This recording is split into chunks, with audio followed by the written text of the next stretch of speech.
Hello guys, അപ്പോൾ നമുക്ക് രാവിലെ എഴുന്നേക്കാം. രാവിലെ എന്ന് വെച്ചാൽ 8 മണി. ഇല്ലെങ്കിൽ എന്താ ഇവളെ പഠിക്കാനൊക്കെ വെച്ചിട്ട് 8 മണിക്ക് എഴുന്നേക്കുന്നതെന്ന് വിചാരിക്കുമല്ലോ.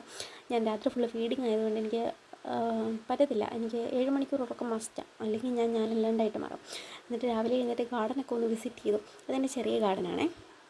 പിന്നെ രാവിലെ അടുക്കളയിലോട്ട് കയറി ഒരു ഗ്ലാസ് ചിയാസീഡിൻ്റെ വെള്ളം കുടിച്ചു. പിന്നെ കുഞ്ഞു ദോശയൊക്കെ ചുട്ടു, കടലക്കറി അമ്മ അടിച്ചു. പിന്നെ അത് കഴിഞ്ഞ് കുഞ്ഞിന് ദോശയൊക്കെ കഴുകി കൊടുത്തു. അതിനുശേഷം പിന്നെ വീണ്ടും അടുക്കളയിലോട്ട് തന്നെ.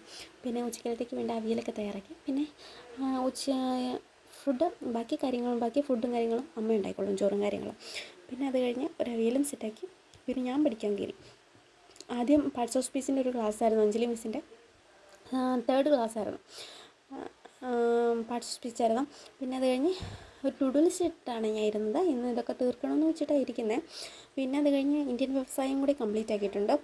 പിന്നെ അത് കഴിഞ്ഞിട്ട് കേരളത്തിലെ നദികൾ അത് കുറച്ച് പകുതിയായിട്ടുള്ളൂ. പിന്നെ ഉച്ച കഴിഞ്ഞിട്ട് മാത്സ് ആൻഡ് നമ്പേഴ്സിൻ്റെ ക്ലാസ് ഉണ്ടായിരുന്നു, ജെറിൻ സാറിൻ്റെ. അതും കണ്ട് എല്ലാം കൂടെ വീഡിയോ എടുക്കും നടക്കത്തില്ല. ഒറ്റ ഫോണിലാണ് ഞാൻ കാണുന്നത്. അതുകൊണ്ട് ഫോണിലായതുകൊണ്ട് തന്നെ വീഡിയോ എടുക്കും ക്ലാസ്സും എല്ലാം കൂടെ നടക്കത്തില്ല. അതുകൊണ്ടാണ്. പിന്നെ ഒരു കാര്യം പറഞ്ഞാൽ ആർക്കൊക്കെ മടിയുണ്ടെന്ന് തോന്നിക്കഴിഞ്ഞാൽ ഇത് ആദ്യമേ പറിച്ചു മാറ്റണം. ഇല്ലെങ്കിൽ നമ്മളെ ചുറ്റി വരിഞ്ഞൊരു വയ്യാവേലി പോലെ ആയിപ്പോവും. അതാണ് എനിക്ക് പറ്റിയത്. നിങ്ങൾക്കെങ്കിലും അങ്ങനെ പറ്റാതിരിക്കട്ടെ എന്ന് വെച്ചിട്ടത് പറയുന്നത്. ചുമ്മാ ഫോൺ സ്ക്രോൾ ചെയ്ത് ഇരിക്കുന്ന സമയം നമ്മൾ ഉറപ്പിച്ച് അങ്ങ് മാറിക്കോണം. ഇന്ന് പഠിക്കും, ഇന്ന് ഇത്ര പോർഷൻ തീർക്കുമെന്ന് വിചാരിച്ച് മാറിക്കോണം. പിന്നെ ഇത് കാണുന്നവർ സബ്സ്ക്രൈബ് ചെയ്യണം, ലൈക്ക് ചെയ്യണം, കമൻറ്റ് ചെയ്യണം പ്ലീസ്. Thank you.